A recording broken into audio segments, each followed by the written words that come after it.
waxgarad ka soo jeeda degmada Caynab ee gobolka Saraar oo horkacayo boqor Cismaan Maxamuud Burmadow ayaa maanta madaxweynaha Jamhuuriyadda Soomaaliland Axmed Maxamed Maxamuud Silaanyo kulan ballaaran oo ay la yeesheen kadib waxay tilmaameen in iyaga iyo madaxweynaha uu dhex maray is-afgarad kaas oo ku tacaluqay arrimaha sahaminta shidaalka ee laga wado deegaankaasi Caynaba waa kuwan iyagoo odayadaasi ka hadlaya kulanka madaxweynaha Soomaaliland dhex maray sida ay ugu faraxsan yihiin go'aanka ka soo baxay soo shaqeeyo sharaf badan ku leh waxa weeyaan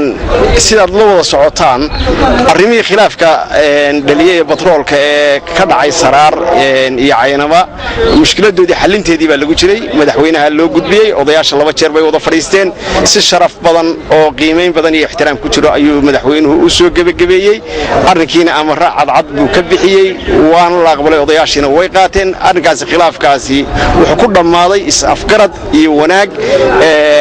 deegaankii iyo odayaashii iyo wakiilka Suudaanka iyo kullina waxay qaateen in ay soo dhaweynayaan hawsha iyo shaqadeedii inay u socoto sidii habsamiya xasan aadan geedi waxaan aad iyo aad u soo dhaweynayaa heshiiska dhex maray beesha reer Yunis oo ka cabanaysay baarista shidaalka taas oo heshiiska uu go'aamiyay madaxweynaha Jamhuuriyadda Soomaaliland mudane Axmed Maxamed Maxamuud Silaanyo heshiiskaas oo haddaan beeshanahay aanu ku qanacsanahay waan soo dhaweynaa go'aanka madaxweynaha والسلام عليكم ورحمة الله وبركاته. وأنك مدحونا الشيء سامحيه. كاسو عهنا ونضحك بي عنك إيوه حياتي تنوحي عنه تبني ونقسي. محد تبني سن. وحنا تبني حقوقي عن كل حين حياتي أيام مركب ركويني تحسن ونوسو قد بني مدحونا إنه نقسي حقوقي حياتي. ميدين السيمي كمدحونا. ونوض بلغ هذا. إذن كدين عنه حب بلغ هذا. وحنا بلغ هذا إن نبذير يعني بلغ هذا إن سولوين بان بلغ هذا وحقوق بان بلغ هذا. والناس أنت. هو صدق. waxaan ku weydiiyay cabsaad waad ka mid tahay odayada reer Caynaba gaar ahaan raggii saaminta shidaalka ka hor yimisaas taala Soomaaliland in maanta waxaad ma ballan qaadeen in aad wax kasta oo khayraadka dalka oo la saaminayo oo dalkan iyo dadkan anfaco leh inaad u hogaansamaysaan horta marka hore sabaa waxaan ku cadeynayaa in marka hore dadka aan ka hor imaanay hawsheeda cabasho ahayd ma ahay waxaanu nidhi wax la soo saari karo khayraad la soo saari karo ma jiro